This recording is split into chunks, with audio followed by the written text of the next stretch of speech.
Recording has started. Okay, Rabbi, it's a big day. We have a lot, obviously. A lot has happened over Shabbos. Obviously, there are stories that I have to reveal to you, Bez Hashem, a little bit in the inyanim of Kli Rishon, Kli Sheni, general Hilchos Shabbos. So I must tell you, I thought at first, interesting, it's a good thing that we should, Bechlal, talk about this Metzias. At first I thought that Rav Moshe was being Tevei Kvoidei from Shemayim. On Shabbos morning, I went to make my coffee, and I made it. I had my first cup, which is a Kli Rishon, which is a Kli Sheni. There's actually a Chazanish, that the Chazanish has an incredible Chiddush, incredible Chumrah, I would call it, but incredible Chiddush that the Chazanish holds that the urn is not even a Kli Rishon. The Kli Rishon, that's for sure a Kli Rishon. But what's more, a Kli Rishon is even the first cup is a Kli Rishon, because he has a Chiddush based on, it's a Rashi in Shabbos, based on a sugya by Ambati. The way that the Chazanish learns the sugya over there, to make a long story short, is when you have a urn, Kivyachol, the hot water supply, and then there's a stream that connects the hot water from a stream of water to the hot water supply. So then the next pool, which is still connected, is also considered a Kli Rishon.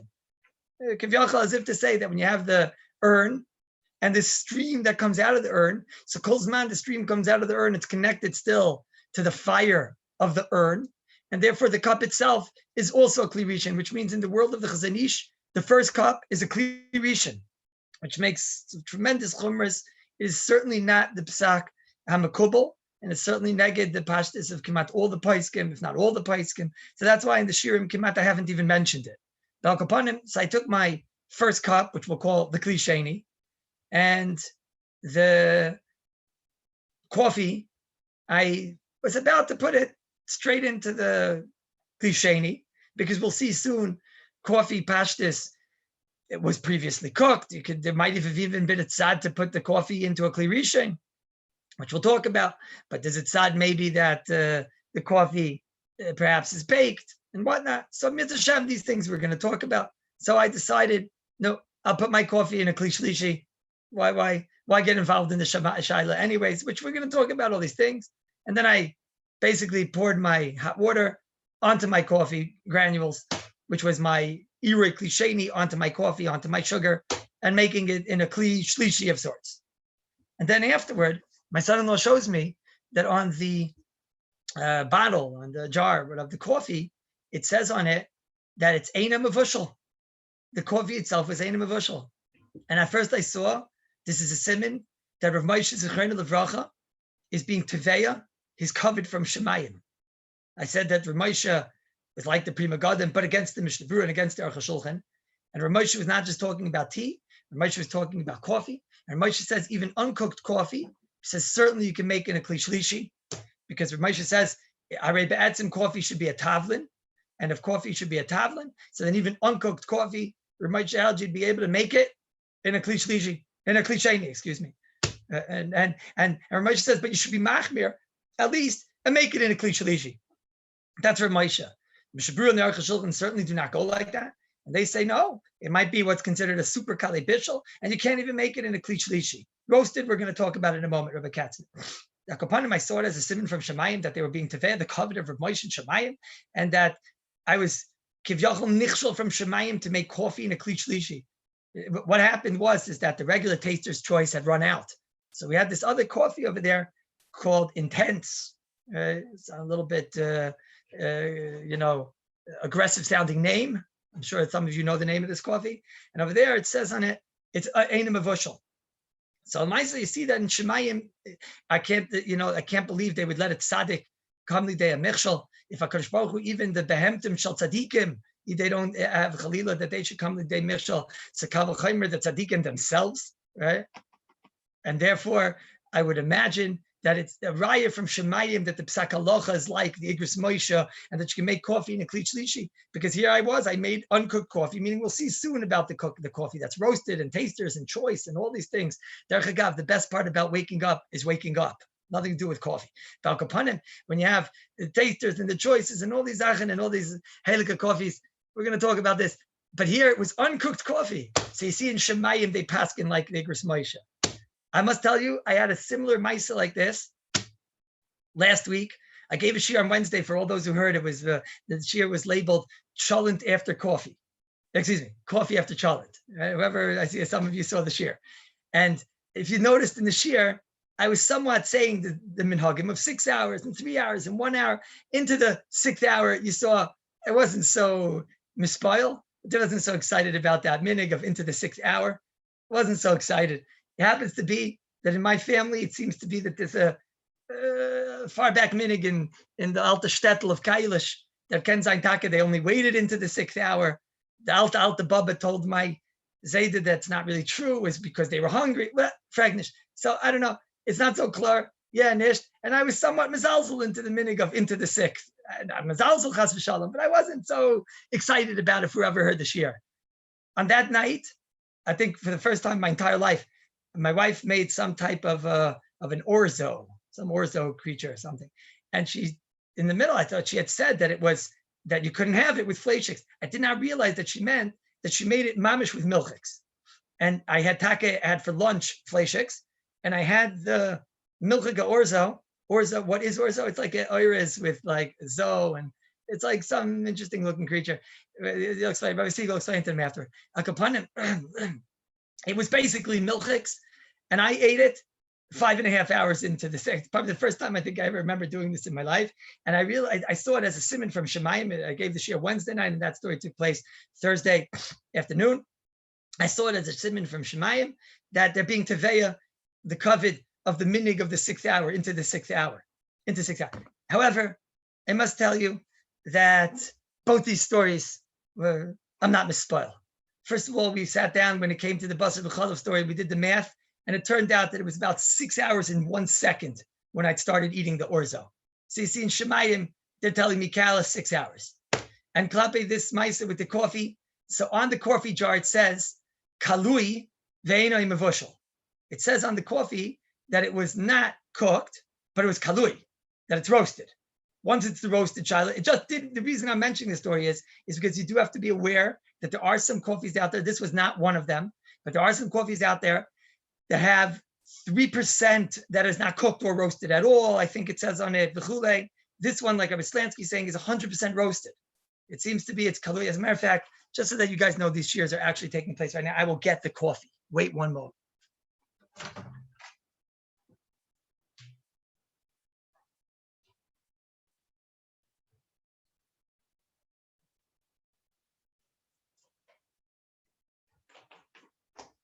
It's coming, Rabbi say.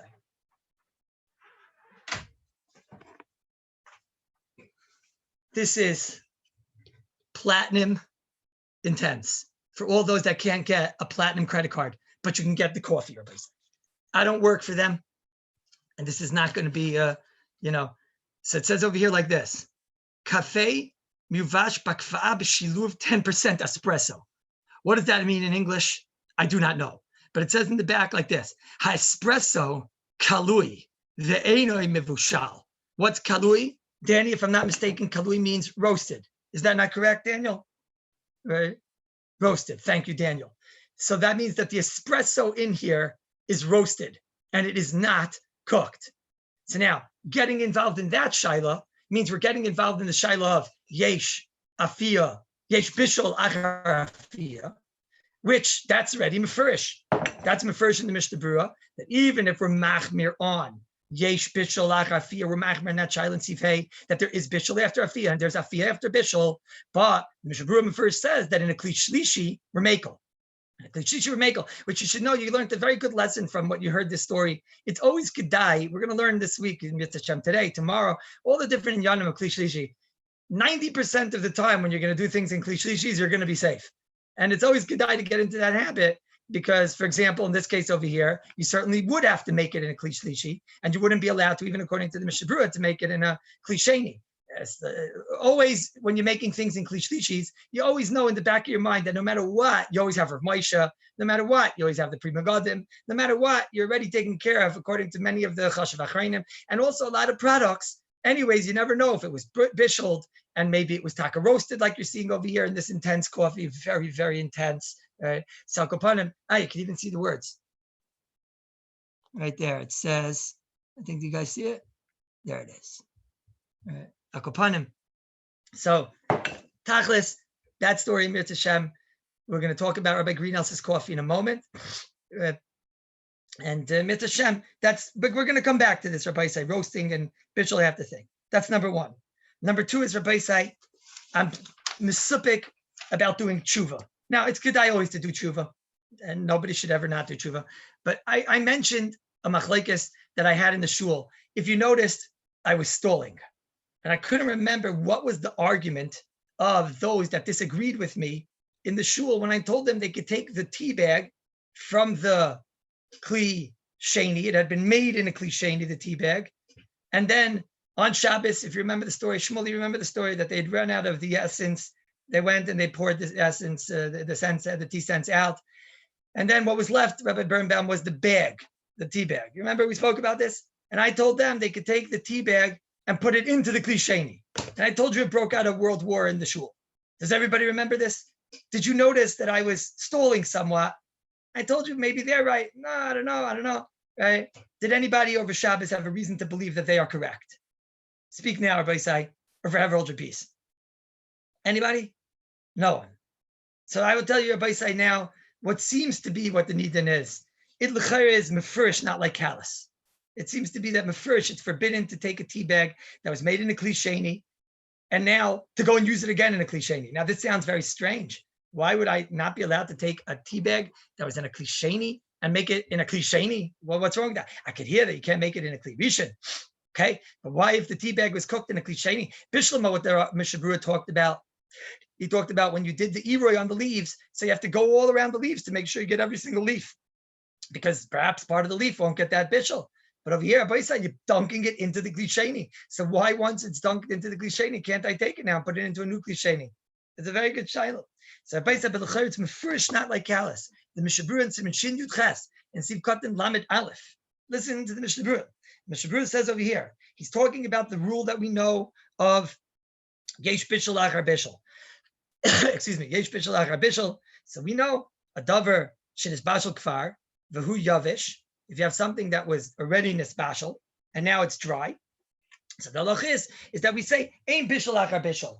Our example of this was when it came to the, let's say, lakshin, or it came to the knedlach, or it came to all these things, which we'll see other examples obviously this week. But ein bishul achar bishul when a davar lach, and therefore you can even put it in a kli rishon. Listen to the words of the Mishnah Berurah. Davka shenis bashal. This is only when is it that I say that once you have knedlach or lakshin, that you can go and, like the lashon of the Shulchan Aruch, you're mutter l'shroisei b'cham, and you're allowed to put it into a kli rishon. Dafka if it was cooked on a fire. Aval im lo nisbashel. But let's say you took the knedlach and they were never cooked in a fire, but what you did was originally on Erev Shabbos you had cooked them in a kli rishon, which I was told from the Rebbitzin, it's not such a strange thing. People do this a lot of times at lakshin, because they finish making the chicken soup, some people, and they want to just leave it inside the chicken soup pot or whatever, etc. And or different waters or knedlach or whatever, and they don't want it to burn, and they're not around by when they're making it, etc. So they'll just take it and put it in a boiling hot kli rishon and cover it, and then it cooks it on its own. So Dafka, says the Mishnah Berurah, when is it that we say ein bishul achar bishul, and you're allowed to take something that was in a pot and now put it in a kli rishon? Dafka if it cooked on the fire. However, but let's say it was not cooked in the fire ever. When you did what I just said, you cooked it in a kli rishon. It was never on the fire. Says the Mishnah Berurah, avalim nonis batel nishram erev Shabbos in a kli rishon. All you did was you put it in a kli rishon in erev Shabbos, which was yatzaledes. So now it's aser l'shroisei b'cham and yatzaledes by b'Shabbos. So now you're not allowed on Shabbos to put it back into a kli rishon. In other words, something that was in a kli rishon, you can't now go and put into a kli rishon. What's this all about? Dafa gadein kantesefes bishul. Mishnah Berurah says, what's going on here? It was in a kli rishon, and now what am I doing? I'm taking these knedlach and I'm putting back in a kli rishon. Does the Mishnah Berurah? No, you're not allowed to do that. If it was originally cooked and you want to put it in a kli rishon, that for sure is okay. But if it was originally in a kli rishon and you want to now put it in a Kli Rishon, you're not allowed to. Why? Because Kol Zman Shaloi Nispashal Mamish Elaya B'Kli Rishon, this Niktoisiv Ksas Bishul, a little bit of Bishul could occur. In other words, when I take noodles or I take knedlach and I make them on the fire, so then there's nothing you could do. It's already ein bishul achar bishul. It's no problem. It's mutter gum. But masha'en kain, if you take it and you put it in a kli rishon originally and you never cooked it in that extreme oifid of a fire, so now we'll say even though originally it cooked, but we're nervous that there'll be any toisiv bishul when you'll have a kli rishon. As I saw the Mishnah Berurah comes again. The Mishnah Berurah brings the yesh mekilim badavar. Who's that? The Rambam. And the Mishnah Berurah on the bottom says, but you should know, he reiterates, HaShulchan Aruch Einoi Soifer Kain, because the Mogen Avram is medayik in the Shulchan Aruch that it says Nizbashel, and Mashain Kain, if it was not Nizbashel, then no. Says the Mishnah Berurah, another Tanai should know, the Pri Megadim says, even the Mekilim are only Mekel if it's a davar, that the derech of the Teva is the Kali Gomer Bishulai in a Kli Rishon. It's only if it's something that's easily cooked in a Kli Rishon. So even the Rambam only was talking about something that was easily cooked in a Kli Rishon. But Masha'en Kain, if it's something that's not easily cooked in a Kli Rishon, then it's aser. Then it's aser. So if you have something which is not easily cooked in a Kli Rishon, you'll have to assume that the next time you put in a Kli Rishon, it's for sure going to cook. In other words, if I don't know what's by knedlach, I don't know what's by lakshin, I don't know if it's easily cooked in a Kli Rishon or not. Says the Mishnah Berurah, if it would be easily cooked in a Kli Rishon, so then the mekilim would be mekel. If it's not easily cooked in a Kli Rishon, so then you have to assume that even the mekilim will agree that when you go and you place it in the pot, the Kli Rishon, the second time it'll be nitoisef bishul. Says the Mishnah Berurah, what should you do? Toiv lahachmir b'kol gavni. Then says the Mishnah Berurah, but if you originally cooked it in a Kli Rishon and now you want to cook it in a Kli Sheni, that for sure is butter. If you cooked it in a Kli Rishon, you don't have to worry that when you're going to put it in a Kli Sheni, that it's going to be nitoisef, because that much you can assume that it's not going to be nitoisef by they putting it in a Kli Rishon. So as Rabbi say, I'm not sure by Fiskis what exactly it means, easily cooked. I guess it means, I don't know if it means, I think it means quickly cooked. I don't know if he means regular Kali Bishul. I don't know 100% what he means. I must tell you. Is Rabbi say, L'chayra, this Mishnah Berurah is not like Kallus, right? What does it seem to say in this Mishnah Berurah? This Mishnah Berurah tells us that once you were cooked in a Kli, you can't assume that the process of cooking is totally done and whatever was achieved by the Kli Rishon was achieved, and that will allow you now to go and put it inside a Kli Rishon. Now, it's true the Mishnah Berurah brings down two sheets. First of all, Mishnah Berurah tells you to be machmir. Second of all, the Mishnah Berurah tells you that I don't know which things were finished easily inside a Kli Rishon. Now, by say, in practical terms, what does this mean? Our tea bag, let's stand on our tea bag. Our tea bag was placed in a Kli Sheni. Our tea bag now, after being placed in a Kli Sheni, was cooked to a certain extent inside a Kli Sheni. Now you want to go and take it and put it in a Kli Sheni. So how do I know that whatever the Mishnah Berurah said by Kli Rishon, Gzeira Shava, that whenever it was in a Kli Rishon, you have to assume it wasn't finished cooking. So therefore, when you put it in a Kli Rishon, you have to assume it wasn't finished cooking. Huadin, if I have something that I cooked lechatchila in a Kli Sheni, especially if it's a Kali Bishul, something that gets cooked in a Kli Sheni. So how do I know that now when I put it in a Kli Sheni again, it'll be maybe also a cooking process? Does anybody want to take a chayes in such a statement? So watch.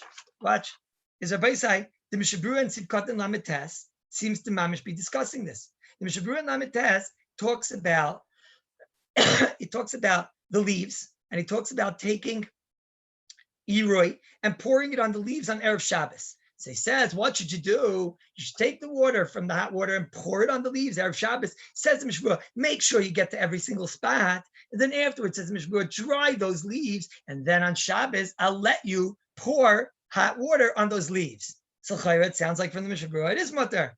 It's only when it comes to Kli Rishon that the Mishnah Berurah seems to have this issue. When something was placed in a Kli Rishon, you can't assume it was finished, and therefore you can't put it into a Kli Rishon a second time. But you see the Mishnah Berurah, when it came to Iroi, the Mishnah Berurah says, pour it on the first time, get it in there all around, make sure you pour it all around, and then you can pour it on a second time, so long as they're dry. But Rabbi say, you read that Mishnah Berurah, which you all by now are supposed to know Bal Peh, and the Mishnah Berurah goes on to say, this is a limit schos. Let's see, finish the sentence, please. All right, finish the sentence while I get a drink of water. Thank you.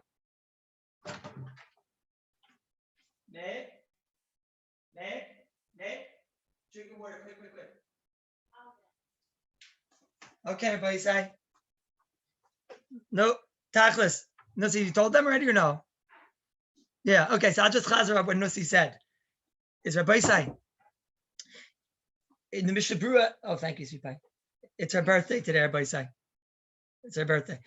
Everybody say, Tachlis, it comes out that the Mishnah Berurah was talking about a Kli Rishon. Thank you so much.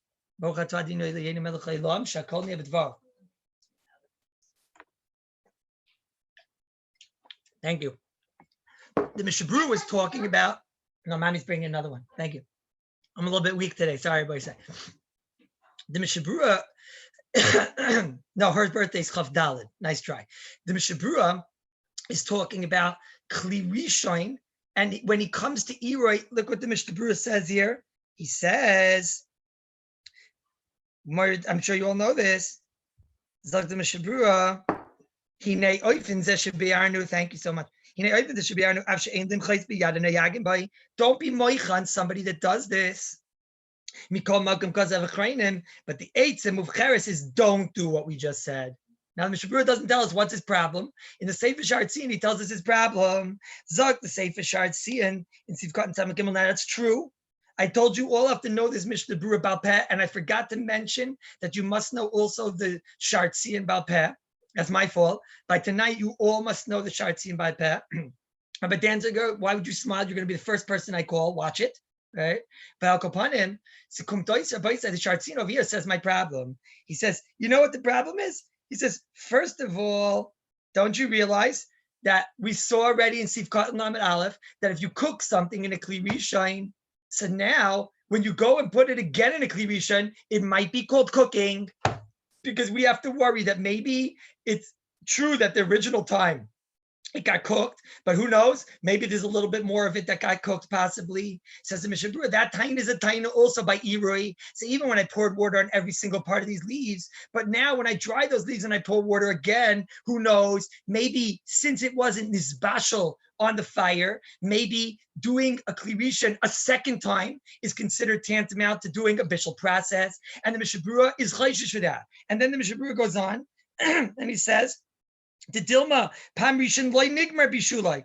Vim keinachanami, my yoil that you're pouring it on a second time. Dilma the Kedei Klipa, Gufa loy nisbashal meretz Shabbos the whole time.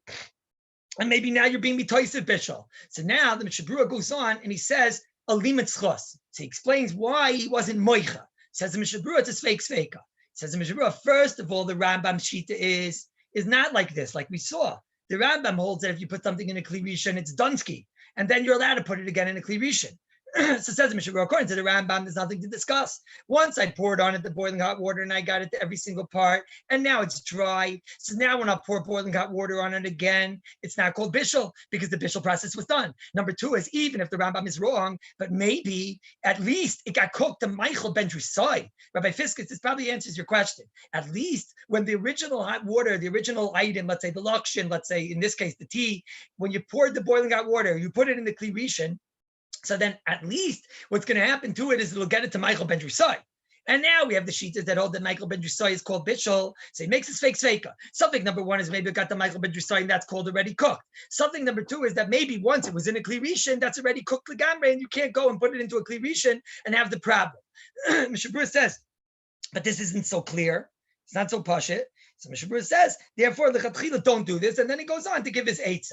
What's his eitzah? His eitzah is take the sense, the juice that was made, and you can take that sense, even though it's cold now, pour it into a kli sheni. This was the Mishnah Berurah that we referred to, that when you have a liquid that was previously cooked, you're allowed to put it into a kli sheni. That's the chiddush mitzad Hilchos kli sheni. But Rabbi, listen closely. Salach Iyar, the Mishnah Berurah said it mefurish by kli rishon. Dainu, if you have kli rishon, once it was cooked in a kli rishon, the Mishnah Berurah brings it sad that you have to be machmer and not cook it again in a kli rishon. Now the Mishnah Berurah says that by Iyar, which is somewhat a step down. If something was poured on Iyar in every single which way, and now you go and put it again Iyar, Mishnah Berurah is not thrilled with this. He's certainly not thrilled with this. The one case the Mishnah Berurah doesn't talk about is what? Is a kli sheni. Mishnah Berurah doesn't talk about a kli sheni. That once it was originally in a kli sheni, Now you want to go and put it in a new klisheni. So then, and this would be a very easy case because Rabbi said then you wouldn't have to dry the droplets because the droplets are allowed to be in a klisheni. So now, how do you learn the Mishnah Berurah? This must have been the fight that Kallus had in the shul. How do you learn the Mishnah Berurah? I would have the next line in this Mishnah Berurah have said like this. I would have said, hey, Mishnah Berurah is giving you eitzes what to do. He tells you to go and take boiling hot water and pour it on it a second time. Not thrilled. So now what does he do? He jumps to the other eitzah. What's the next eitzah? He jumps to the eitzah of getting rid of the leaves legamre and going and using the juice. Why didn't the Mishnah Berurah say, hey, I have a great idea. You took those leaves, obviously what you do, you poured them and you poured them into some type of a cup. Why didn't the Mishnah Berurah just say, Gavaldi, take that juice, forget it, leave it in the juice, leave the tea in there, leave the leaves in there, gesund the hate, and now you can take that juice with its leaves and everything and go on Shabbos and put it into a klisheni. Because the juice is not a problem, as the Mishnah Berurah is about to say, and the leaves aren't a problem. Because once it was in a klisheni, no, that far already, we're not going to have this incredible chumrah that if something was in a kli rishon, you can't put it in a kli rishon. I'm not going to say that by klisheni. That something was in a klisheni, you can't put it in a klisheni. Sounds like from the Mishnah Berurah, he is saying this chumrah. Sounds like the Mishnah Berurah holds that it's the same idea. Anytime something was cooked in kli rishon, you can't now cook it in kli rishon. You have to assume it'll be nitaisa. Anything that was cooked in a klisheni, you certainly can't put in a kli rishon, but you even can't put it in a klisheni. You can only put it in a kli shlishi. It sounds like from this Mishnah Berurah that he didn't give this eitzah, that he would be concerned that you wouldn't be allowed to do it. Now, in the Mishnah Berurah in Lamed Aleph, it's meduyik not like this. Because the Mishnah Berurah in Lamed Aleph only said the case of kli rishon. Why did the Mishnah Berurah say, Vehu adin all kalim? Just like he said, kli rishon to kli rishon, you shouldn't do lechatchila. He should have said also kli sheni to kli sheni, you shouldn't do. Is that a diak, Rabbi say? What do you think? It's a diak or no? So there's a sefer called the Tila LeDavid. The Tila LeDavid was a contemporary of the Mishnah Berurah. He actually, in his Akdama, he writes like this. He writes, you should know, I just put out my sefer Tila LeDavid. And I know that there's a certain sefer that came out now in the same time as me, the Tila LeDavid. Tila LeDavid is primarily written on the Graz, on the Balatanya, a lot of the Chedushim of the Balatanya. He expounds on them. And he says, you should know, I found a lot of the Chedushim that I read now in a new sefer that came out. He was talking about the Mishnah Berurah. Trust me. He's talking about the Mishnah Berurah. A new sefer that just came out. He said, and I know that you're going to be chayshid me and you're going to say that I stole my Chedushim from that new sefer that came out. But you should know Hashem is my witness and I know the emes and you shouldn't be chayshid me because I'm an Adam Kasher. And if you're chayshid me, and he goes on to say, not, you better watch it. Right? In that sefer Tila LeDavid, on this place where the Mishnah Berurah is, he brings down this Pri Megadim, this Iyar Rabbi, this old Torah over here, this Magen Avram. Until David is in Sivkot in Yutes. The Mishnah Berurah is in Sivkot in Lamed Aleph. Over here, until David Yutes, he writes like this. He writes, you should know the Magen Avram said it by a Kli Rishon to a Kli Rishon. And says the Mishnah Berurah, says the Tila David, if you have something in a Kli Rishon and you go now and put it in a Kli Sheni, says the Magen Avram, that's mutter. Says the Tila David, why didn't he say if you have something in a klisheni, you can put in a klisheni? Zak the Tila David, it's meduyik that if you have something in a klisheni, you cannot put it in a klisheni. He makes the diak. The fact that the Magen Avram said if you have something in a kli rishon, you can't put in a kli rishon, but you could put it in a klisheni. Why didn't he say a bigger kaddish? If something was in a klisheni, you could put it in a klisheni. Meduyik that if something was in a klisheni originally, it was cooked in a klisheni, you have to be worried the same shash, and it's going to now, yes, potentially be cooked more in a klisheni. Now, it's a davar that you're worried will be cooked in a klisheni. You have to worry that will be continued the cooking process when you put it into the next klisheni. Now, by say, I don't know how to go over here. The Mishnah Berurah did not make the diak. Sounds like the Mishnah Berurah argues on the Tila David. Or you could say, no, he just wasn't saying it. But you see, the Tila David did feel the need to say it. But on the other hand, the Mishnah Berurah in Lamed Tes didn't give my simple eitzah. Why didn't he just say the simple eitzah after he poured the water? By say, it's so normal, the eitzah I'm saying. It's not some weird fakach in a case. You poured the hot water on the tea leaves. You mamish got him on every single part. And now it's sitting there, the tea leaves on the water. So why not just take that water on Shabbos and use it in your tea? Well, why did Mishnah Berurah jump the eitzah, get rid of the leaves, and then use just the juice? Why can't I use the leaves? It's meduyik a little bit in the Mishnah Berurah that a klisheni that cooks, you have to be worried that again a klisheni will continuously cook it something that hasn't yet been cooked. Now, Baisai, I'm not sure where to go over here. Because on the one hand, I have a bunch of sveikas. Suffix number one is maybe he cooked it to Michael Ben Drusai. And that might be called cooked. Suffix number two is the sheet of the Rambam. The sheet of the Rambam is that what? That when you have something that's cooked already in a klisheni, you can't cook it again in a klisheni, even on a kli rishon. Suffix number three is maybe we never said this chiddush only by kli rishon. Who says we said this chiddush by klisheni? The whole fact that a klisheni cooks in the first place is a chiddush. Another suffix Rabbi Sai is Rabbi Fiskus was asking. Rabbi Sai tea is possibly Kali Bishul. We're calling it even super Kali Bishul. So maybe whatever happened to tea happened already the first time you put it into the klisheni. So maybe now it's totally done. Or maybe Rabbi Sai pum fakert punkt. We saw that there's some cipher in the Aruch HaShulchan. They said pum fakert punkt. They told us that when it comes to leaves, there's constant bishul. You could always get more and more, like the Samamanim. And even though we saw the Mishabura is not so chayshish by that, but maybe it'll be chayshish by a klisheni. Even if you want to say the Mishabura wasn't chayshish when you have something like it was cooked in a klivishin or hiri klivishin, but by klisheni, for sure I could hear that, yeah. Even though I told you a second ago the exact opposite svara. So I don't know, Rabbi Sai, this is why, this I imagine was what the fight that broke out that time in the shul. And you should know, I'm a shtickl chayzer. I'm a little bit nervous. You're dealing with Hilchos Shabbos. Milanu, who's able to come along and say that he's clear to him that once it was cooked, the tea leaves. Now, I have another tzad. Is that what do you mean? Like Rav Moshe had a tzad, that maybe tea leaves are a tavlin. So that's another suffix, that pum fakir punkt. Maybe that's another reason why to be makel. I have many reasons to be makel. Don't get me wrong. I'm sure this was my cheshbainis back then. Number one, make it with Michael Ben Drusai. We imagine it got to Michael Ben Drusai. Number two is maybe we're not going to say this chumrah by klisheni to klisheni. Number three is that when it comes to tea, which is super kale bishul, so then already it's done once it hit the klisheni. Number four is maybe tea is a tavlin. So maybe once it's a tavlin, then you're even allowed to do it in a klisheni lechatchila. All this, Rabbi Sai, I could have heard somebody very brave coming along and saying that if you had tea in a tea bag, you could take it, assuming there's no buyer issues or whatever, you could take it and you could put it into klisheni water once it was already cooked in klisheni water. But Rabbi Sai, in my old age, I'm not so brave anymore. I don't know. It's Hilchos Shabbos, ich hab moira, especially after seeing some cipher, that line that there's more bishul constantly. So even if the Mishabura argues on that, but I have Moira and I have the diak in the Mishabura over here that he doesn't bring the Seitza. Hagan, I have the Fakert the diak and Tzivkat and Lamet Aleph that he doesn't bring the Isser. I don't know if anybody would like to be Moisif now or forever hold your peace. But Danziger, expect a phone call in the middle of the night. All right. Everybody's clear? We can go weiter? Everybody scared? Rabbi Leibovitz, are you scared or you're not scared? If you're not scared, it's because you did not say Birchas HaTorah yet.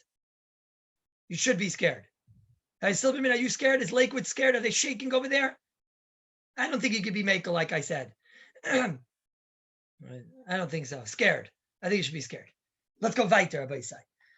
One more thing, Rabbi Sai. Somebody showed me these, on Shabbos, these cubes, Arab Shabbos actually, these cubes of like, I don't know if it was like, they have all types, they have these cubes of potato, and they have the, gabe kli shlishi, so then no shaila, if it was already in a klisheni, so that chumrah we're not going to have.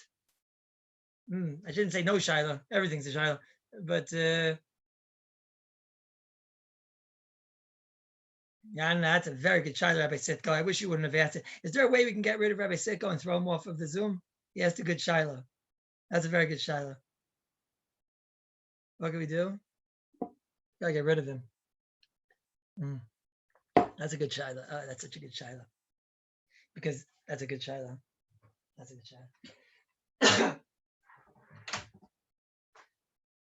You all got nervous that I was leaving because that it was such a good shaila. But you know what?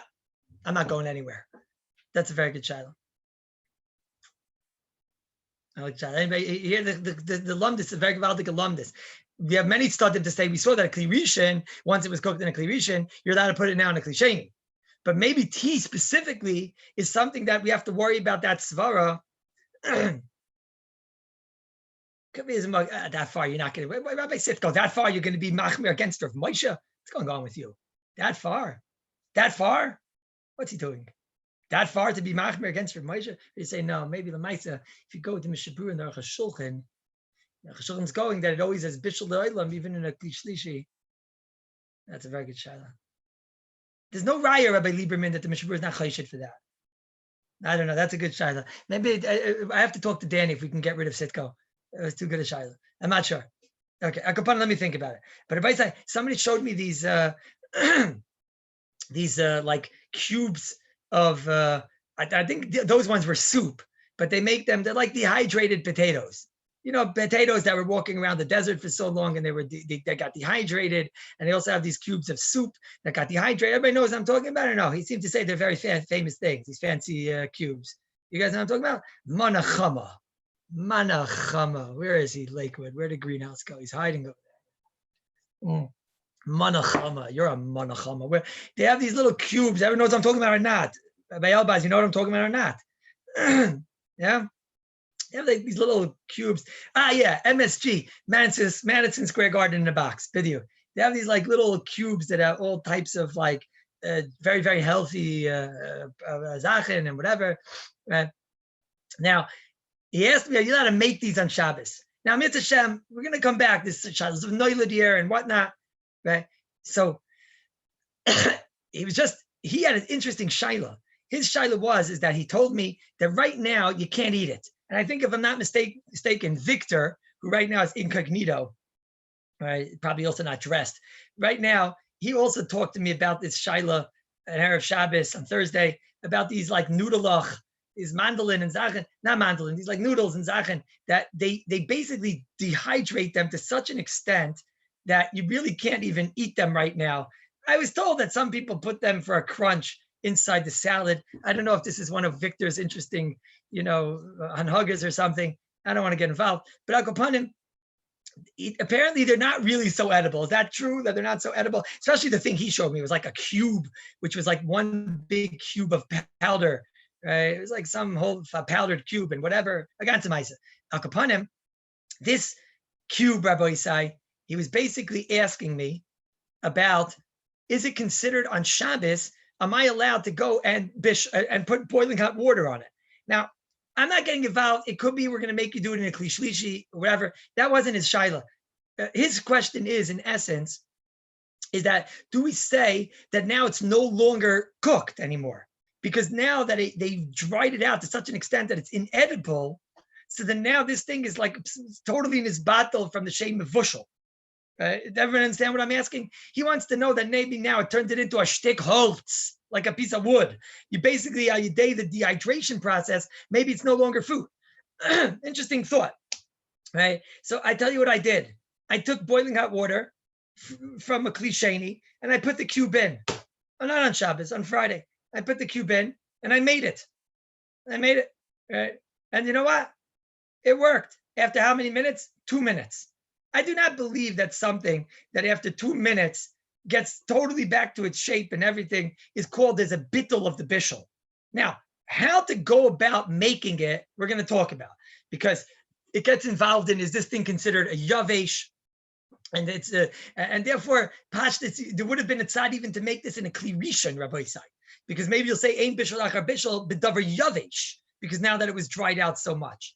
The only thing is it dissolves and it becomes into a liquid, and that's a shaila that we're going to talk about, and that might have a din of a liquid, but al kapanim, you're allowed to make it in a Kli Sheni.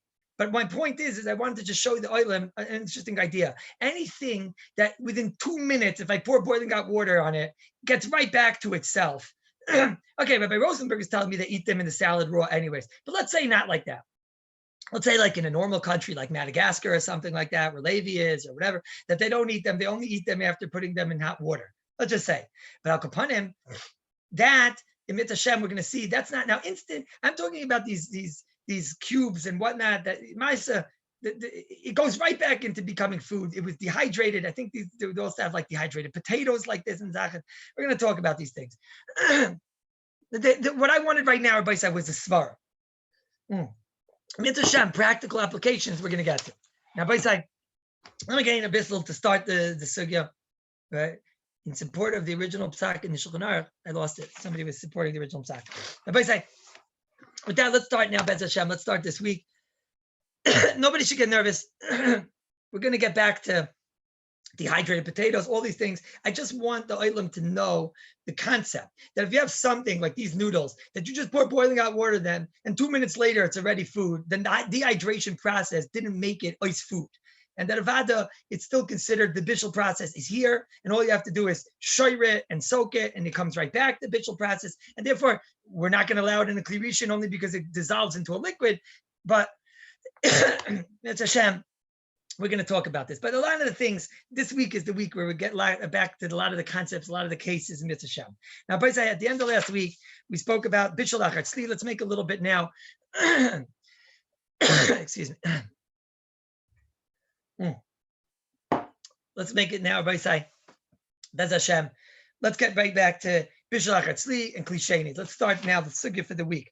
We saw last week the Shita D'Reim. The Shita D'Reim is that Bishul Achar Tzli is a problem. The Shita of the Reim is that there is Bishul after Tzli, even though something was roasted. If you go down and you mavashal it, Yesh Bishul Achar Tzli. This Shita is brought down in the Torah. The Torah brings it down. The Reim says it's a chash of a deraisa. And that means to make it practical, like our case over here.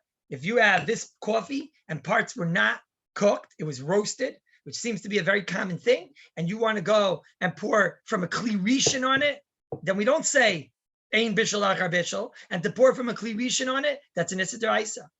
Comes the Yereim, and he says the next chiddush. Not only if you pour from a kli rishon, I have another problem, says the Yereim. I'm not sure which things cook in a kli sheni, so therefore I'm going to be chayshish for anything, says the Yereim. So certainly I'm going to be chayshish that not only is yesh bishul achar tzli, that there's bishul after tzli, but I'm also going to be chayshish in a klisheni yesh bishul achar tzli, because a klisheni is something that cooks easily cooked things, and I certainly have to worry that now that it undergone a process of baking, the what process? The process that took place in the coffee over here was the baking process. So now maybe it's easily cooked. Once I tell you yesh bishul achar tzli, I also have to worry that it's an easier process because it had been processed. Once already it was processed. So then I have to worry now that the bishul to something that had an afiyah done to it is going to be easily done.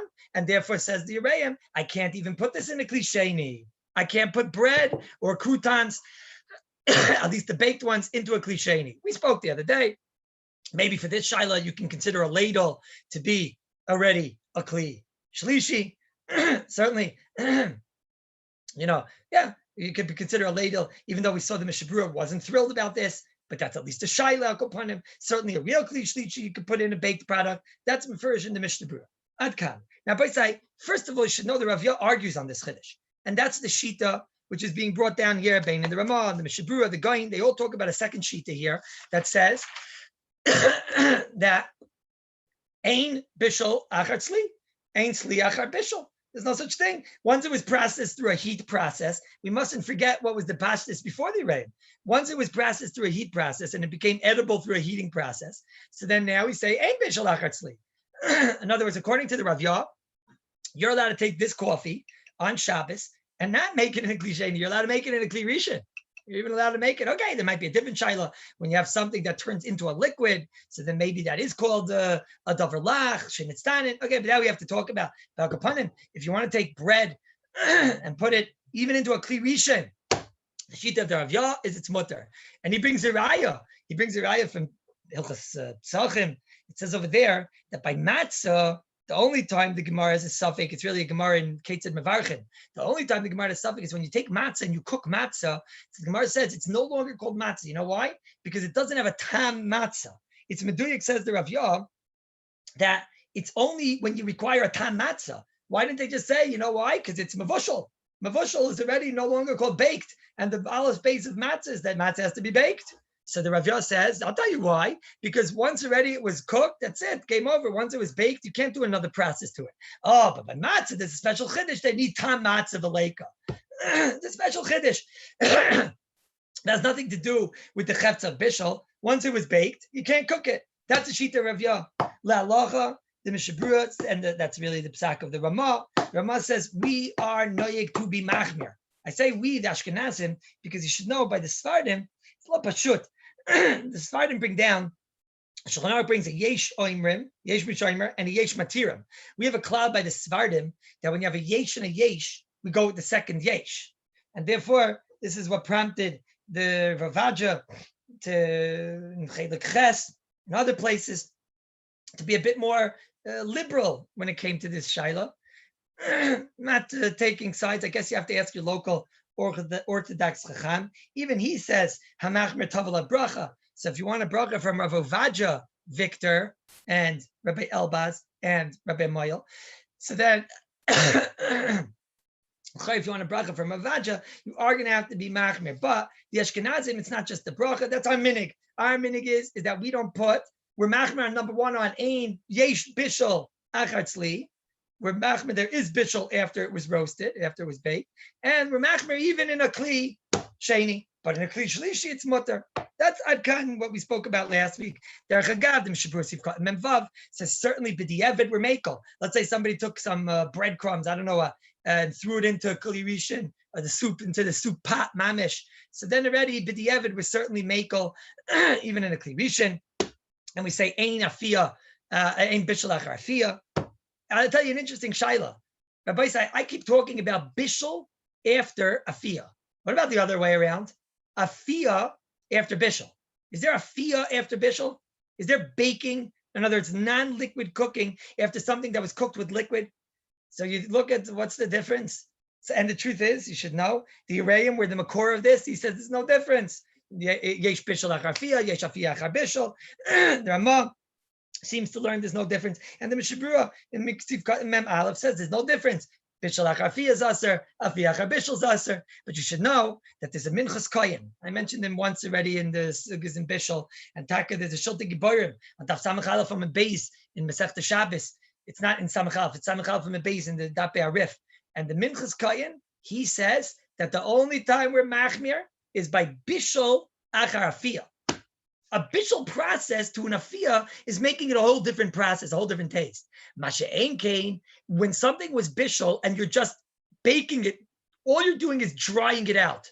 A drying out process, that's not considered a whole different process. It's only by bishul that we have a raya, that concept, for example, when you take matzah and you cook matzah, but if you take something, you dry it out, like for example, if you take a cooked chicken and you put it on top of a crock pot, or something like that. So then all you're doing is drying it out, and we wouldn't say ein, we would not say yesh afiyah achar bishul. This is not the psak of the Mishabura.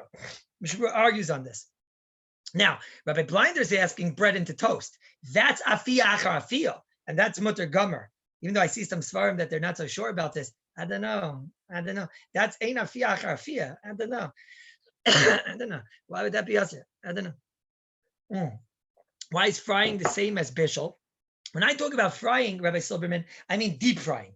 And the taste over here is as a result of the spice shabai of the tavlin, of the oil, but not as a result of the process of the oil. The oil as a taste is what gives it a different taste. But mitzad the bishul, achar bishul aspect, we would say that deep frying is the same dinim as bishul. So why am I telling you this, Rabbi Isai? Because I'd like to tell you about someone's cholent. That Nebuch, I seem to have a tremendous connection, liebschaft, to these types of shilas. Someone's cholent was burning out, and it was mamish at the end. Rabbi say it was mamish kimat. You could see the brown. I don't just mean the brown. I mean it was mamish in ganzen brown, dry legamre, and a yid benafshoy, b'cholantoi at gekimen to dem tier dem fragen a shaila. At den gebeten, please, was kann ich tun? Ist die Cholent, wird schon nifte geworden. Was kann ich tun jetzt weiter? God, it was a little bit complicated. He was a Svardish Yid. You know, by Svardish Yid, we had all of our issues. You can't put it into a klisheni. Okay, but maybe we could take it straight from a klirishin into, okay, different cheshbainis. Maybe find an Ashkenazi guy. Okay, but we had a different shaila. His shaila is, l'chayra, he didn't even know there's a shaila of the hot water and clichenis and all this. His shaila is that he knows that there's a Shulchan Aruch and Sivei. Maran Bet Yosef brings down Yesh Bishul achar afiyah. So he says, I have a cholent, it's burnt to a crisp, almost. So now I want to revive her by pouring on boiling hot water. So now what happened? It was inside the pot without any liquid. He realized this in the morning. By the time the morning came, you have to know, Rabbi said there's a big heat wave going on here in Eretz Yisrael. So by the time the morning came, the cholent was mamish kimat burnt. It was kimat burnt, kimat. We were about to save her. But that means that it hadn't been cooking with water for the last hour and a half. This water, it wasn't in water. That's called in halacha tzli keder. That means it's being baked. It's being gebacked inside a cholent pot. It's being baked. So now you want to take bishul. Hare we hold yesh bishul achar fiyah. So wait a minute. How are you going to be allowed to take the water? And he can't use a klisheni. He can't use an Iyar from a klisheni. I know what all you Ashkenazim are thinking. That's the whole Shaila. Leave me alone. He'll just take a cup of water from the urn and pour straight onto the cholent and Shalom Yisrael, because that's like a Iyar from a klisheni, and Iyar from a klisheni has a din of a klishlishi. That's because you're a J-dub. That's because you're an Ashkenazer. But Machenkin, the Sfaredim, they don't hold like that. They can't take a cup. They have to go straight to the cholent pot and pour the water straight on. That's an Shemayim. That's an Iyar from a Kli Rishon. So if you agree with this Chumrah, so then that's boiling on Iyar Kli Rishon, Yesh Bishul Achar Fiyah. So this cholent was gebakt. It was baked. And now you're doing Bishul to it. Isn't that a problem? What do you say? No, Rabbi Elbaz. How's Rabbi Vajra going to help you now? How's he going to help you now? No, it was cooked before, I'm being told over here. So Rabbi say, you should just know that this Shaila, the Ramosha Sternbach and the Jews on Haggis and Chelik Beis and Simon Kufay and Gimel, he says, he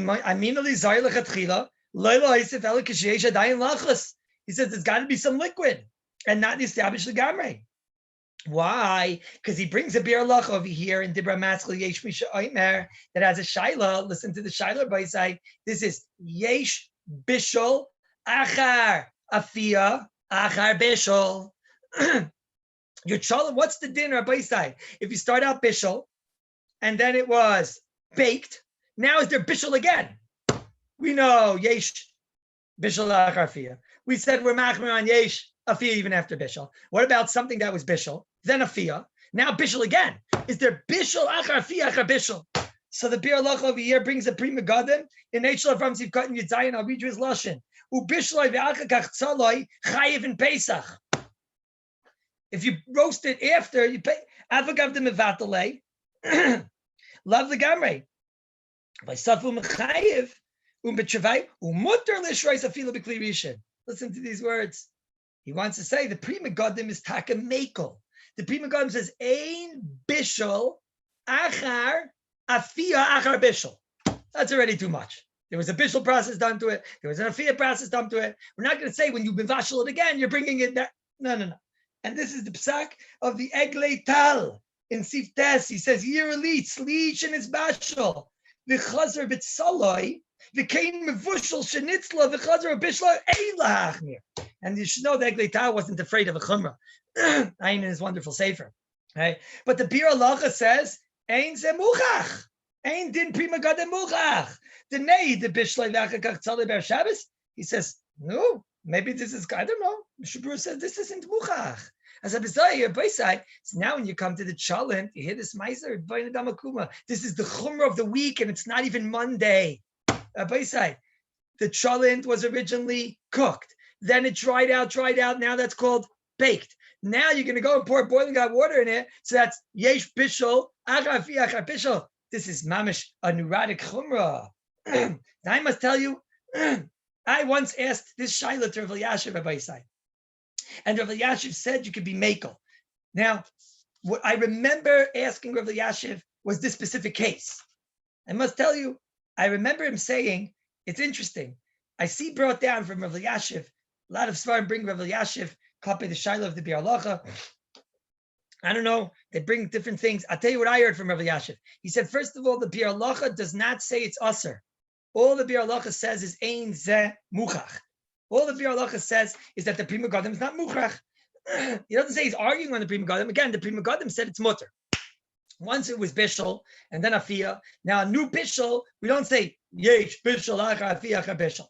So the prima gadim, The Mishabura says it's not muchach. It's not muchach. It's not muchach that it's mutter. He doesn't say I'm arguing. He just proves from halacha that it's not muchach. That's what I remember from Rabbi Yashiv. Now I must tell you though, there's about 4 or 5 reasons here why you could be makel in this case. Number one is that you have to remember, Rabbi Isai. I told you already. There's a shaila in the first place. Maybe ain't sliach ar bishul. We said yesh bishul achar tzli for sure, but there was a tzad that the Minchas Kohen said ain't sliach ar bishul, which means the middle process here doesn't exist. So the whole entire shaila doesn't start. That's one side. Side number 2 is don't forget the Rav Yah, who's makel on the whole entire business. He's makel even bishul achar afia, the whole business. Number 3 is the Pri Megadim. That said, even if you want to say this bishul after afia and afia after bishul, but not bishul after afia after bishul, and the Mishabura, it's not muchach, he's arguing.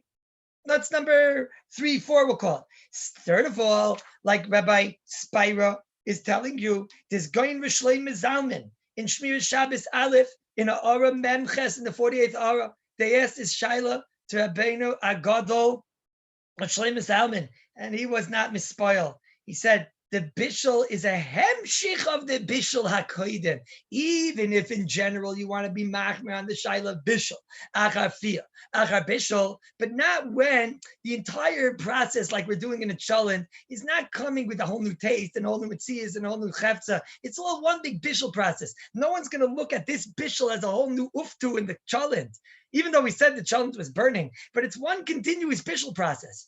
Another svara is Rabbi Isai. Who says that we say the svara by tzli kedar? Maybe, I know that in halacha there's a concept of tzli kedar. Tzli kedar means is roasting straight on the fire. Tzli kedar means you're roasting without water. You're making food in a pot without water. That's called tzli kedar. Basically similar to frying. Maybe the only time that we're going to say yesh bishul achar afia, yesh afia achar bishul, is when you're doing a real roasting, because then it's going to get a roasting taste. But if you're in a pot, gam that slikeder in other places might be considered afia. But to say over here it's ad kedei kach considered afia achar bishul, that's pushing it. Certainly, it's pushing it to say there'll be a bishul achar that afia achar bishul. So therefore, Rabbi say there are many reasons over here. Certainly, there are shitas that hold that anyway slikeder has a din of bishul. So therefore, in this case over here, you do not need to be machmir. And even in a case of where there's no water at all in this cholent ki huzeh, you do not need to be machmir at all. This would certainly not be considered a problem of bishul achar afia achar bishul. I hope it's crystal clear. Is it crystal clear, Rabbi Sai? Crystal clear. I want to say one more thing. Is it time for one more? Wait, but I'm not getting thumbs. What's going on here? Because it's Sunday? Huh? What's going on here? Why only one thumb, Micha? What's going on here? Thank you. Tzvi, why am I not getting any thumbs here? Why he's thinking about his upcoming marriage? One thumb. What's that? What's that all about? Okay. Is Rabbi say one last thing over here? But I got so late. What happened today? We did nothing. Where's Erwin? We mamish did nothing over here today. What's going on here? It's never happened before. What happens? Because I'm not feeling well. We got it's gonna be over here. What's going to be over here? So I'll just leave you something to think about. Tomorrow, Mitzvah Shem, we're going to go more into the klisheni. Today, we spoke about the bishul achar tzli and the tzli achar bishul and that aspect. Tomorrow, we're going to talk more about the klisheni. Do we hold to the chumrah of klisheni? Do we not hold to the chumrah of klisheni? Just one last thing. I just want to tell you a story. On Erev Shabbos, I took an egg and I put it into a cup of hot water. Okay? Into a klisheni of hot water. I wanted to see what happened. Okay? You know what? I want you guys to do these things. Why am I the only one always doing all these things? I took an egg and I put it into a klisheni of hot water. I just wanted to see what happens. Right now, the cup was one of those oversized cups. Rabbi Greenhouse will show us the cup in a moment when he comes back to us. It's like about yay big, right? It wasn't a styrofoam cup like his fancy people cup, but it was about that big, that size cup. Right? You know exactly what I'm talking about. And I put it in the hot water and I let it go. Did you know that egg, it really mamish cooked. It wasn't hard, mamish hard, but it was very, very hard. It was, it wasn't the soft boiled egg. We'll put it like that. Okay, I don't know if you'll do this in a plastic cup if that's going to happen. I did it not in a styrofoam cup. I did it in those paper cups, the ones that the Israelis call styrofoam when you burn your hand in the 2nd-degree burns, when when you have to go to the hospital because you thought it was a styrofoam cup. Everyone knows what I'm talking about? Yeah. A kapanim is like a paper cup. It doesn't really hold in the water, the heat so well. But it really, when you put it in there, yeah, like that one, no, see, but a little bit bigger. Right? The bigger ones, you know what I mean? Not like the ones about yay big, right? So, it cooked the water. It cooked the egg. Very interesting, right? And no, Rabbi Grossman, don't be cheap. I mean, the bigger ones. Why is he being a kike for? The big ones, this big. No, when you put the egg inside there, it really does cook it. You should all try it. I must tell you that there's a chaye adam in Klal Chav. I'm going to talk more tomorrow about klisheni. That's Hashem. Yeah, thank you, Rabbi Grazi. That's the one, not Grossman again. But thank you. That's the exact one I used. Right? The chaye adam says, Kol shekain beitzim shebechimim kal misbashlim. He says, Kolchkin, now he's discussing if you could put it in a klisheni. And he says, you certainly can't put an egg in a klisheni. That's what he says over here. Chayodam. And I see the Chazanish in Nun Beis, Siv Kotin, Yudtes, Omnam Levashal Beya Beklisheni Ayataletis by Vadayatzer. The cave and the Chazina, she was, I must tell you, I didn't Chaz v'Shalom have a suffix in Emunus Chachamim, but I wanted to see it for myself. They ask Akasha, why did Moshe Rabbeinu bring Tzipora to Mitzrayim? Aaron HaKohen says, what, we don't have enough people over here? You have to bring more people over here to Auschwitz. What are you bringing over here? Tzipora to Mitzrayim. We don't have enough. So what was Moshe thinking? Why did Moshe Rabbeinu bring Tzipora? The Teretz is Pashit. The Teretz is Avada. Avada, in general, to come would be a mistake. We have enough people here. But he knew that there was about to be Nisim and Eflais and the Chizik and Emunah that they were going to get by Yitzis Mitzrayim. He wanted her also to see it. Not that like to go and tell somebody is one thing, but to see it is a different, right? What does the Gemara say? And a Shmiel. So I went and I did it with this Chazanish, and I was Chazina that it's Misav Bashelis and a Beklisheni. Now the Chazanish adds that you're machlif the Mayim Beis v'Gimel Pamim, that you go and you take the water out 2-3 times. That's why I was Myrich and told you that my cup was a big cup. In a big cup, I didn't even have to take out the water 2 or 3 times.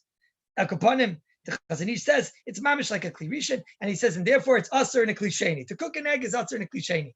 And I saw that Rafal brings this too, and they're right? This is the Chazanish brings it, the Chayodim brings it, and they say you can't put an egg in a klisheni, right? So shtikul negeya. Some people, instead of like putting milk inside coffee, sometimes they put all types of weird, interesting people, but they put sometimes like the egg, there's all the interesting things. Ayin Sham. Rabbi say, I'm going to leave you with a question, and then Mitzvah Hashem tomorrow we'll pick up from Klisheni. The Mishnah Berurah in Siman Shin Chav Aleph. It's not in our Siman. It's got in Samech Ches. Mishnah Berurah over there says, listen to these words.